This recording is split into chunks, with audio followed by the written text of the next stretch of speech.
What's happening, everybody? Welcome back to the channel and to another WNBA video. We have ourselves a 5-game slate to dive into on the last day of WNBA action before the All-Star break. So we're going to break down and analyze each of those games. I'm going to talk about which way that I'm leaning as far as the points and the spread. And then when it's all said and done, make sure you check down there into the pinned comment. You'll find a link down there that's going to send you over to the Guy Boston Sports website. That's where all of my final plays for these games are going to live for free. Now, before we dive into these 5 games, let's go ahead and jump over there to the website. That way we can take a look back at Monday. Let's see what we took then and how that ended up going down. And Monday was rough to us, man. We go 0-2 on the day. They're two heartbreaking losses, right? We took the Valkyries on the money line. They lose by 1 point. And then if you watch that video from Monday, man, I was leaning the Lynx way as far as the side was concerned. They were laying 10.5. I had it in my bet slip as soon as those lines dropped. I threw it in there, right? I'm like, this is a Lynx bounce back spot all day. I do my research. It furthers my opinion for that, right? I get in the video and I talk about how that's the way that I'm leaning. But I can't pull the trigger, man. It just sat and sat and sat in my bet slip. And then finally I alternate it, man, and I change it into this parlay. The Lynx and the money line plus an alternate total under 166.5. Wouldn't you know that the Lynx do cover that spread? They win by 13, but that total lands at 169. So we go 0-2, like I said. Not a good day, man. And it's unfortunately been a lot of that, man, for me this season with the WNBA. Just a lot of ups and downs, man. Can't really string together, consistent winning days for what seems to be more than 2 days in a row. Went 7-1 over the weekend. Followed that up with a 4-4 night and then an 0-2 night here on Monday. So, man, I hope that you guys have been able to make some money heading into this All-Star break. Me over here, man, I'm playing catch up. So let's just do that right here, man. We got 5 games to dive into. Let's find some value on the board. Let's see if Trey can play catch up to y'all. Let's see if I can get where you guys are at, man. Like I said, I hope you guys got a nice little bankroll going into this All-Star break. So smash that like button down there for me if you can. Hit subscribe if you have not already. Let's dive into the mix, man. First game going to be tipping off at noon. Atlanta Dream taking on the Chicago Sky. Dream were laying 5.5 opening up. That's now up to 8.5. Total opened up at 161. It's down to 158.5. And injuries are playing a big roll into that one. Because if you look at that initially, you're like, the Dreamer laying 8.5 against the Sky, the same Sky team that has been pushing the Lynx to the max, same Sky team that's covered in 8 of their last 10. It's like, yeah, exactly. It's because injuries on both sides, really, man. But Chicago side looks a little scarier, right? They lost Ariel Atkins towards the end of the first half, their last time out. She did not return. She's been ruled out for this one, but the bigger surprise, man, Angel Reese is out with an undisclosed leg injury. So the severity of it, the timetable for her return, all of that is unknown at this time. Atlanta's going to come in without Ryan Howard as well. They are not at full strength. She's been shut down through July. She hyperextended her knee, 2 games back. She ended up coming back out and finishing that game after being carried off the court. But then she did miss their last game out, and like I said, they have now decided to shut her down through the rest of this month. And they rightfully so, man. That you could visibly see her knee when she hyperextended it. It did not look like she should be back out on the basketball court to finish that game or anytime soon. So rightfully so, man. Shut her down. Let's get that knee right and make a push in the playoffs because they got a good squad over there, man. They do have a 1-day rest advantage here, but with travel involved, the Sky are home for their 4th straight, so that doesn't feel like a huge advantage for Atlanta coming into this one. They've also lost 4 straight on the road now. They've gone just 1-3 against the spread.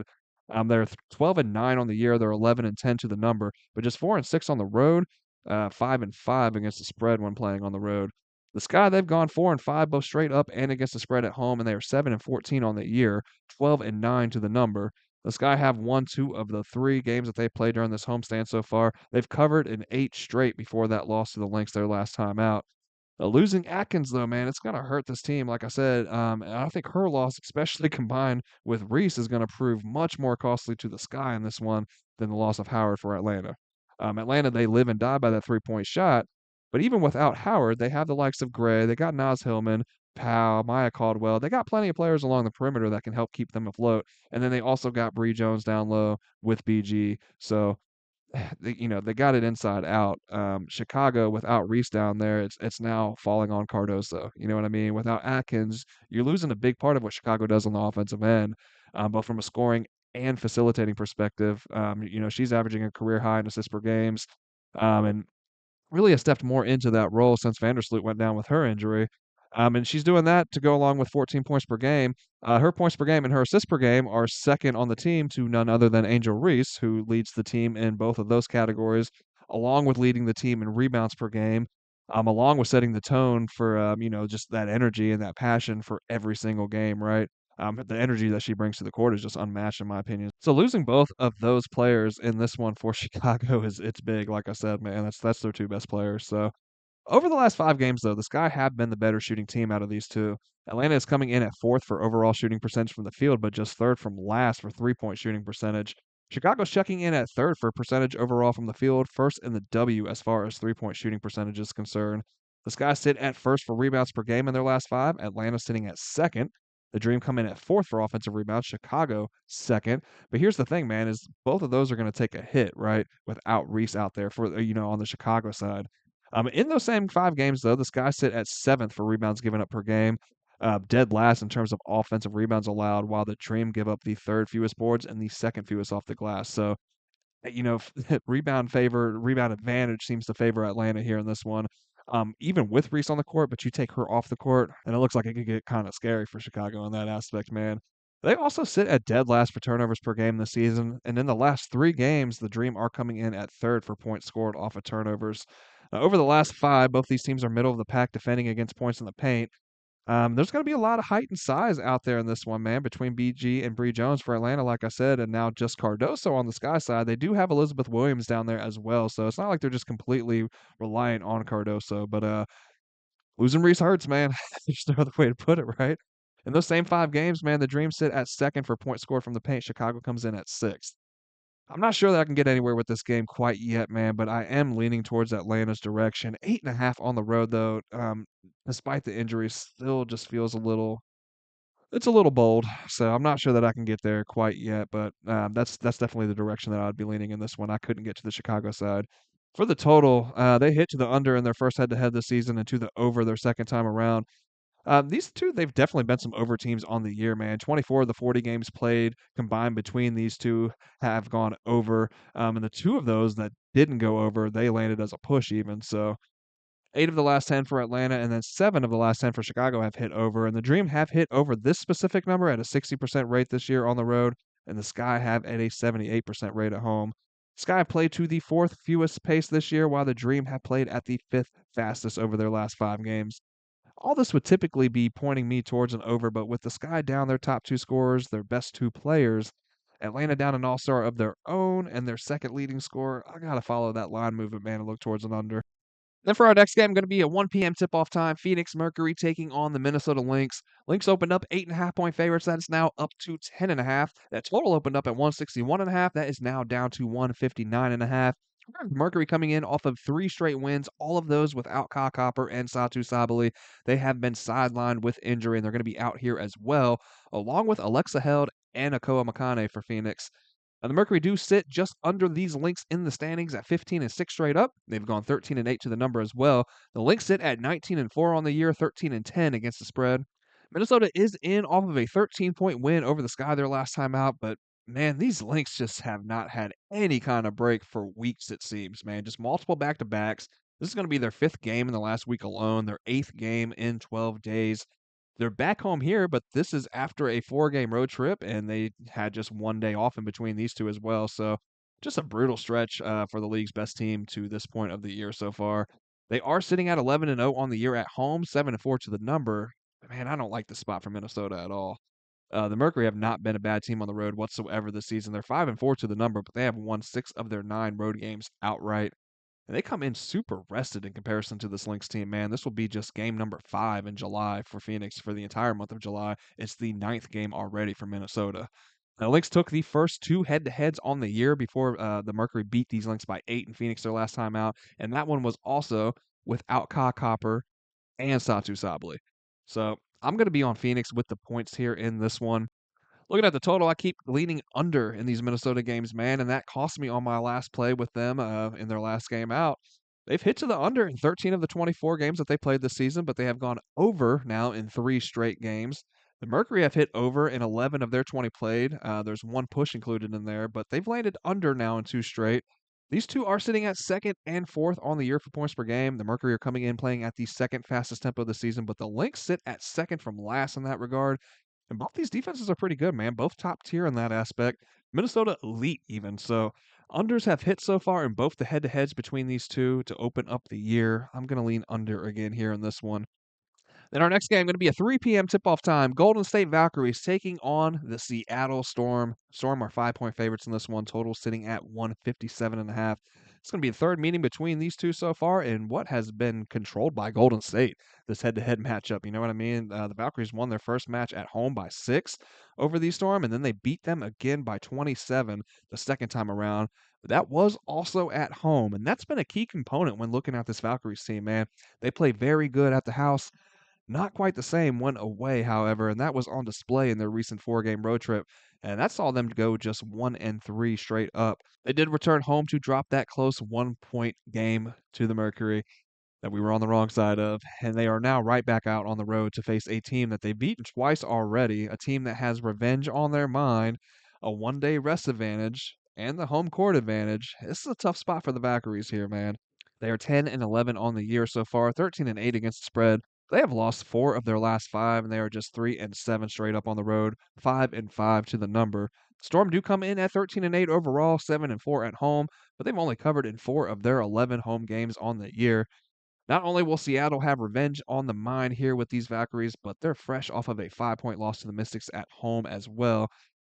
This after struggling to beat the Sun after losing to that same worst in the league Connecticut Sun team the game before that. Now, over the last 5 games, Golden State is sitting at 3rd for offensive rating, but just 10th for defensive rating. The Storm come in at 8th for offensive rating, but defensively, we've seen them pick it up as of late. They are sitting at 2nd for defensive rating. Valkyries have been shooting a ton from outside lately as well, man. First in the W over their last 5 in terms of percentage of points scored from 3-point range. Storm are holding opponents to the 3rd lowest shooting percentage from deep over their last 5, and they have allowed the 2nd fewest 3-point makes per game in that time as well. Seattle, they prefer to play inside out, but they can hit 3-point shots when needed, and really, man, that's how you defeat this Valkyries team. They're pretty stout down in the paint, man. They're giving up the fewest points per game from inside the paint. Storm only sit at 9th for 3-pointers made per game, but they shoot them at the 3rd highest percentage in the W. The Valkyries are giving up the 3rd most threes per game. So I'm going to lean Seattle here at home, man, in a bounce back revenge spot. They've been up and down this season, like I said, and this win heading into the All-Star break, I feel like it's going to mean a lot more for them than it would for a Golden State team who honestly has already exceeded expectations. So I'm going to lean Seattle laying those 5 points. For the total, man, we've seen 2 unders head to head between these two so far, and this number reflects not only that, but the stronger defenses that both these teams bring to the table as well. 3 of their last 4 and 4 of their last 6 have hit to the under for the Storm. 2 of the last 3 for Golden State, and on the year, the Valkyries have hit under in 13 of 21 games played. Over the last 5 games, these two have played to the slowest tempo across the league. The Storm sitting at last, the Valkyries second to last in terms of pace. So I'm going to lean under at this game here. Next up going to be the Indiana Fever taking on the New York Liberty. Now, here's the thing about this one. I am recording this video before those games on Tuesday tip-off, one of those being the Indiana Fever and the Connecticut Sun. 8 p.m. tip-off time. I'm recording just before that one tips off. So no lines are available yet for this Fever and Liberty game as far as the spread or the total. It's a 7 p.m. tip-off time. It is going to be a back-to-back here for Indy on the road as well. But I think it's safe to assume that they're the dog in this one. It's just kind of a matter of how much are they the dog by. These two, they split on their head-to-head so far this year, both of which were played in Indiana. Liberty took the first match by 2. There were some controversial calls at the end of that one, and then the Fever won the rematch by 14. Now, they're going to be in New York for the first time for this one, and the Liberty will have a 2-day rest advantage as well. So I don't know, man. After a pretty rough stretch, the Liberty have won 3 of their last 4 to improve to 14-6 on the year, but they are just 8-11-1 against the spread. They are 9-2 outright at home this year, however, and they have covered in their last 2 coming into this one.